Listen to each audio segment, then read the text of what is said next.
Halo sahabat, selamat sore. Ketemu lagi dengan saya, channel Rare Kampung Official. Nah, kali ini saya akan membahas kembali tentang sistem pertanian dengan sistem tumpang sari ya sahabat ya. Jadi dalam video saya beberapa hari yang lalu, saya membahas sistem pertanian tumpang sari. Jadi tumpang sari itu adalah menanam dua jenis atau lebih dalam satu lahan. Nah, kali ini saya berada di lahan pertanian milik petani yang ada di sekitar tempat tinggal saya. Ini bahkan lebih dari dua jenis tanaman yang ditanam di lahannya. Yang pertama itu ada kakao. Nah, ini adalah buah kakao. Tinggi dari pohon kakao ini antara 3 sampai 4 meter ya sahabat ya. Nah, buah kakao ini adalah bahan dasar dalam pembuatan coklat ya sahabat. Jadi tentu ini juga sangat prospek dan sangat menopang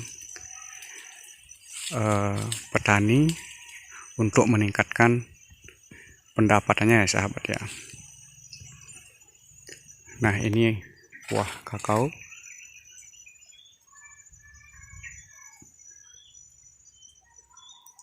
Jadi buah kakao ini panennya tidak setahun sekali ya sahabat ya. Ini bisa sewaktu-waktu, bahkan bisa hitungan bulan sudah panen. Yang berwarna ini belum cukup untuk dipanen. Biasanya dipanen kalau sudah berubah warna kekuningan seperti ini. Nah, di dalamnya ini itu terdapat biji berwarna putih. Biasanya itu dalam jumlah bijinya itu berkisar ada 30 sampai 50 biji. Kemudian dijemur. Setelah dijemur dan diolah, difermentasi, baru akan mendapatkan bijinya untuk dijadikan bahan baku dalam pembuatan coklat ya sahabat ya.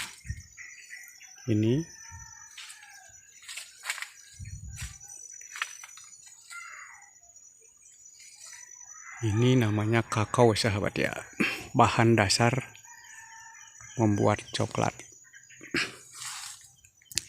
Nah, tumpang sari, kembali ke topik tumpang sari itu, tentu ada keuntungannya sahabat ya.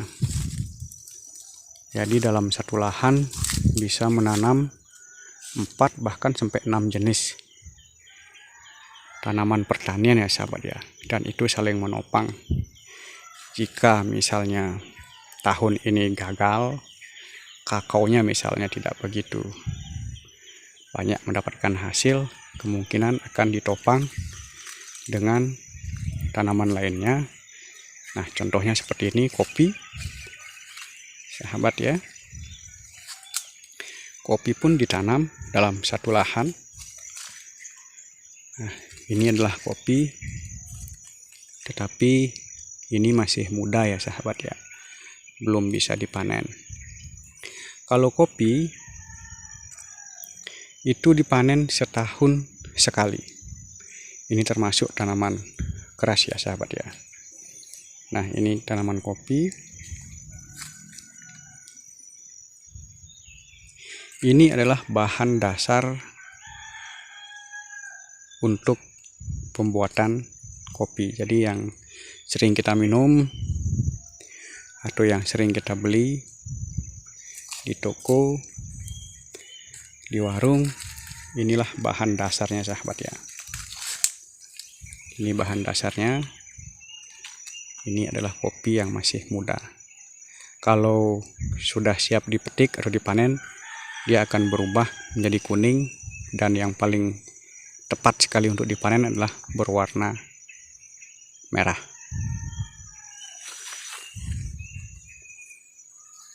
Nah, ini untuk tanaman kopi. Tanaman berikutnya adalah ini sahabat ya. Ini cengkeh. Kalau cengkeh cukup tinggi.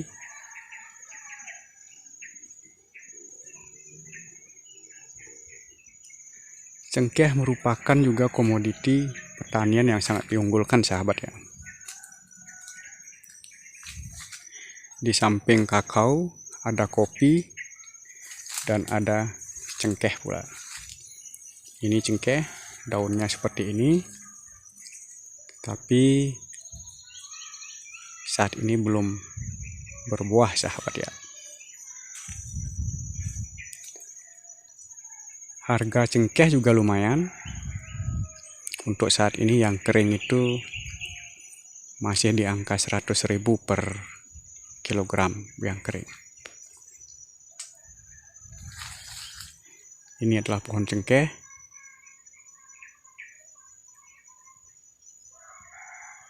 Dan panen cengkeh juga setahun sekali sahabat ya, termasuk golongan tanaman keras juga. Nah, jarak antara tanaman kopi, ini kopi, dan ini pohon cengkeh, itu berkisar 5 meter ya sahabat ya. Nah, jadi enaknya dalam tumpang sari seperti ini sahabat ya. Jadi selalu saling menopang sahabat. Dan jaraknya bisa diatur, disesuaikan ya sahabat ya. Ini adalah contoh sistem pertanian tumpang sari. Oke, kita lanjut lagi. Yang pertama kita sudah ada kakao. Yang kedua ada tanaman kopi. Yang ketiga tadi ada cengkeh. Nah, yang keempat yang saya lihat di kebun ini adalah tanaman vanili. Coba kita lihat ya sahabat ya. Sambil kita jalan-jalan, kita melihat tanaman vanilinya sahabat ya.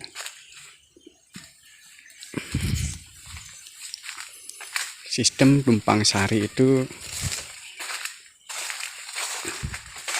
sangat cocok untuk dibudidayakan di sini ya sahabat ya. Ataupun mungkin sahabat punya lahan, boleh dicoba menggunakan sistem tumpang sari. Nah, ini vanili. Wow, keren vanilinya ya sahabat ya. Ini menggunakan tajar pohon gamal, dan vanilinya pun berbuah bagus sahabat ya. Perkembangannya bagus dan buahnya juga sangat banyak ya sahabat ya. Lihat sahabat, ini buahnya sangat-sangat bagus. Jadi jarak antara tanaman cengkeh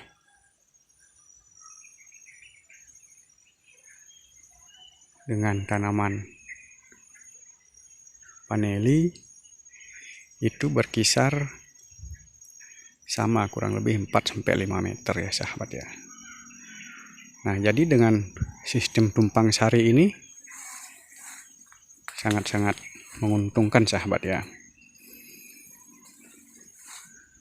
Kalau cengkehnya tidak panen artinya gagal panen atau produksinya sedikit, maka akan ditopang dengan hasil panili ini sahabat ya. Ini juga ada panili.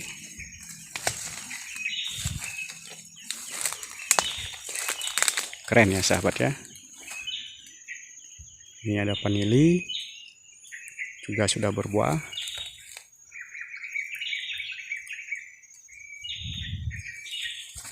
Di sebelahnya ada sekitar jaraknya 2 meter, ada kopi.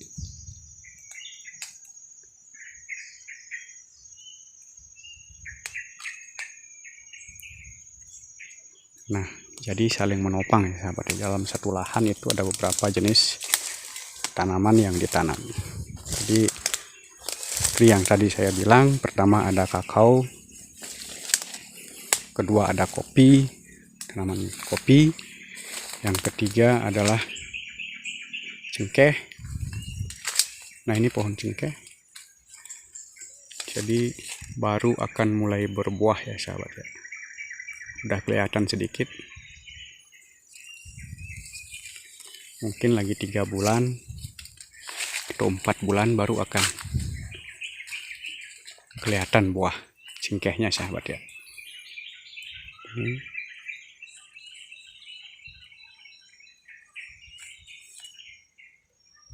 Nah, selanjutnya di sini, nah ini pohon yang berduri. Dari batangnya ini atau dahannya ini berduri. Nah, sudah pasti sahabat sudah tidak asing lagi dengan tanaman ini ya sahabat ya. Ini adalah salak, pohon salak. Buahnya, tapi ini belum berbuah, masih kecil seperti ini. Nah, tanaman ini juga layak untuk ditanam di kebun kita dalam satu lahan, dan biasanya tanaman ini panennya pun sewaktu-waktu, jadi tidak mengenal musim ya sahabat ya. Dia bisa berbuah dalam hitungan bulan dan panen pun dalam hitungan bulan. Itu sahabat, ada buah salaknya. Coba kita cari ya sahabat ya, yang sudah matang atau yang sudah bisa dipanen seperti ini buah salak ya sahabat. Nah, ini adalah buah salak ya sahabat ya. Nah, ini per kilonya walaupun kita petik dulu sahabat. Nah, ini buah salak. Jadi dalam 1 kilo itu harganya ya memang tergolong murah, 5.000 sampai 10.000 ya. Tetapi ini juga sangat menopang petani, bisa panen sewaktu-waktu.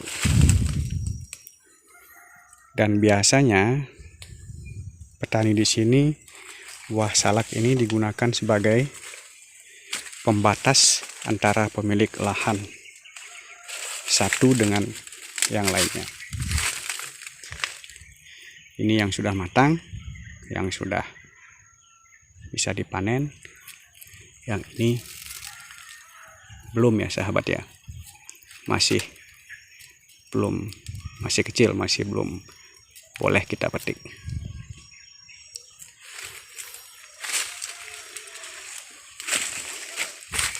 Oke sahabat, itulah sistem pertanian tumpang sari yang kebanyakan di tempat saya menggunakan sistem tumpang sari. Ada kakao, ada kopi, ada cengkeh, vanili, dan salak dalam satu lahan. Jadi benar-benar kreatif, dalam satu lahan itu bisa menanam 2 bahkan lebih jenis tanaman. Sahabat, cuma itu yang bisa saya berikan, pengalaman saya. Semoga bermanfaat dan terinspirasi.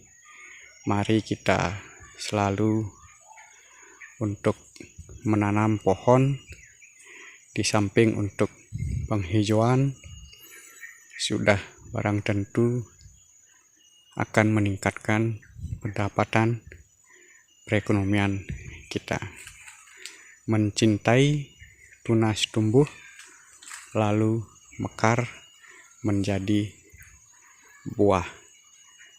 Salam sukses, dan semoga Sang Pemilik Alam memberikan yang terbaik kepada kita. Jangan lupa di subscribe. Terima kasih.